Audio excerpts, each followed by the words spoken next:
Hi, my name is Mark Ayasse.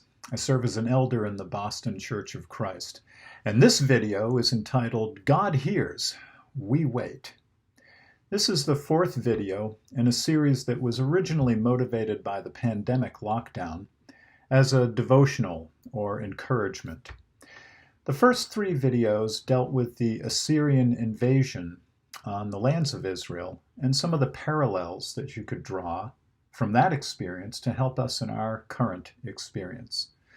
This one only touches on that because some of the scriptures we will be referring to have that Assyrian invasion as a backdrop.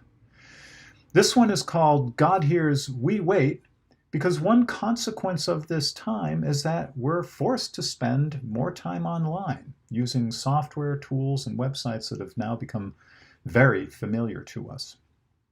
And there are some common challenges that we face, and you will see why I chose God Hears, We Wait. Thought number one, God hears. You know, we use social websites now probably more than ever before. In fact, we even have my mother video conferencing. But I have a challenge with these social websites in that there can be a lot of information, too much information perhaps. I can sometimes, at my worst, feel like I'm in a big virtual room trying to shout a conversation across the room to somebody else who's trying to shout back. And all the while, there are a bunch of other people in this virtual crowded room trying to shout conversations to one another. And of course, the lengths to which we go to try to get attention are astounding. And so it made me wonder, how is it possible to pick out what's important in this din, in this chaos? And I'm not the only one that struggles with this. I'm going to refer to a couple of websites here. One is Pew Research, and there's a couple of quotes that are from people who were interviewed during this research. One quote goes like this: "Digital technologies have made it more difficult for me to stay on task and devote sustained attention. This interferes with my work productivity." And a second quote: "I can't seem to get my brain to calm down and focus. It's all over the place. I can't concentrate. I just start thinking about what I'm going to do next." And then from Omnidigit, this website title: "Social media noise is too much social, making you antisocial." And there are even professional marketing firms that have sites out there where they're trying to teach you how to rise above the social media noise in order to sell something. And even when doing video conferences, I find that you can't all talk at once, which in my family is a recipe for disaster because we always talk at once. So I further thought, with 7 billion people in the world, how do you possibly manage this so you could have meaningful conversation?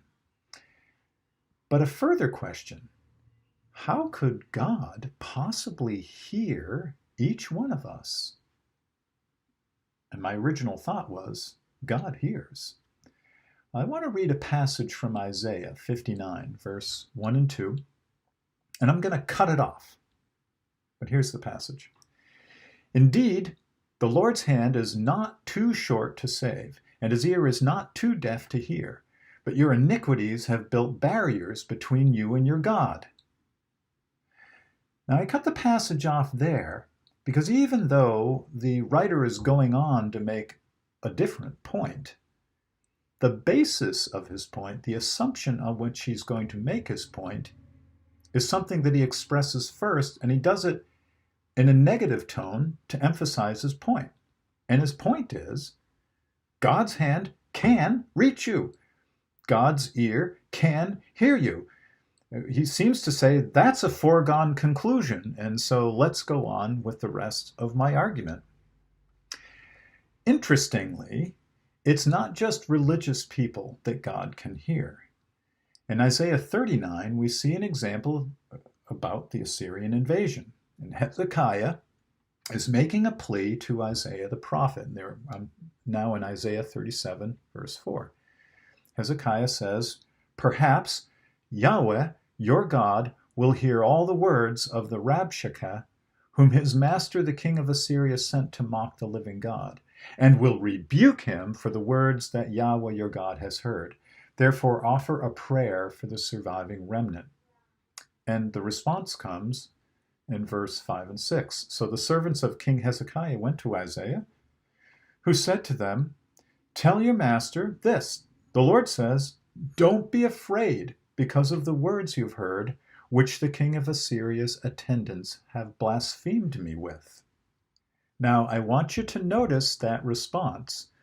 Not only did God hear Hezekiah's words, but God apparently heard the Rabshakeh's words. But note further, not only did he hear the words, but he heard the intent of the king of Assyria. And he heard Hezekiah and Hezekiah's people's fears.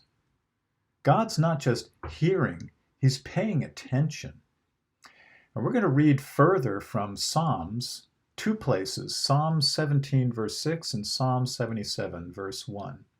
And they say this, Psalm 17, "I call on you, God, because you will answer me. Listen closely to me, hear what I say." In Psalm 77, "I cry aloud to God, and he will hear me." God can pick you out individually, no matter how loud or quiet you are, and no matter how many other people are having a conversation with him as well. And in fact, he can hear the consolidated pleas of any group you care to name, and all very clearly. May we have that confidence that God will hear us. He'll hear our words. He'll feel our feelings. He'll hear our fears. God hears. Thought number 2, we wait. One other consequence of being forced online is commerce websites, the places that you go to buy, where I've had to go to buy because when I go to the store, shelves are empty. And so I'm forced to go online and I have to wait. And I'm not used to waiting. In fact, I don't think many of us are used to waiting. We live in first world countries where if you want something, you just go get it. And so we've been forced to wait. Of course, this concept of waiting and the challenge that it presents is not unique to this video. I'm going to read here from an article from Psychology Today. And this one is entitled, "Still Waiting to Learn How to Wait." "I have come to despise waiting, so much so that sometimes I can't stop myself from screaming and cursing when inconvenienced. Everything we do is about saving time, whether we're connected digitally, online, or through a smartphone. But sometimes hurrying through life can be actually quite debilitating. Think about it. Most traffic accidents are a result of speeding drivers, while fad diets remain popular because people can't seem to commit to a long-term healthy goal. And oh, Romeo, had he just waited for that telegram from Friar Lawrence to arrive, he and Juliet might have been sipping umbrella drinks on a beach somewhere instead of being dead." Dr. David Epstein believes that good things come to those who wait. "Waiting's great for creativity," he writes. "When people are struggling to solve a problem, the more time they have, the more creative they become." Furthermore, how do you convince this same generation, the one that grew up listening to adages such as, "Don't just sit around and wait," or "You have to act quickly, otherwise opportunities will pass you by," that good things will come to those who wait, when it feels like everyone else is speeding ahead? And lastly, how do you know or convince yourself that something good is really on its way? Let's read a few Bible passages about this concept of waiting. And these passages progress through a little bit of that history around the Assyrian and some other invasions. And the first passage we're going to read is from Micah. Now, Micah in chapter 5 had talked about being protected from the Assyrians. We're reading now from Micah chapter 7, verse 7, and it says this, "But I will look to the Lord. I will wait for the God of my salvation. My God will hear me." Now what's interesting is, after that, the Assyrians did come and take over the northern half of the Israelite kingdoms. But then we have some writing from Habakkuk, who wrote before the southern half, where we would find Jerusalem, was invaded and taken over. And this is Habakkuk 3:16. "Now I must quietly wait for the day of distress to come against the people invading us." And then what happened? Well, then what happened is eventually the southern kingdom was also overtaken. And so you could think, well, where is God in all of this? And the question would be, are you still waiting? And so here's a very instructive passage written in the book of Lamentations, also chapter 3. Lamentations was written by Jeremiah probably after all of these invasions had happened. And it says this in verse 25, "The Lord is good to those who wait for him, to the person who seeks him. It is good to wait quietly for deliverance from the Lord." And so you could think to yourself, Jeremiah, where have you been? We've been taken over. We've been wiped out. And yet Jeremiah is still talking about waiting. And you see, that's the conundrum with talking about waiting. If I give you the answer, if I tell you what's going to happen, then you're no longer waiting. Waiting, in some other translations, seems to be synonymous with the idea of hoping.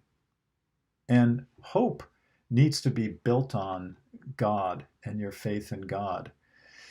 And so, for now, I think we're being taught to wait, not just for online goods, but for many of us to wait for this lockdown to be over. And the question is, will you wait? Will you wait in hope? Will you wait with me? God hears, we wait.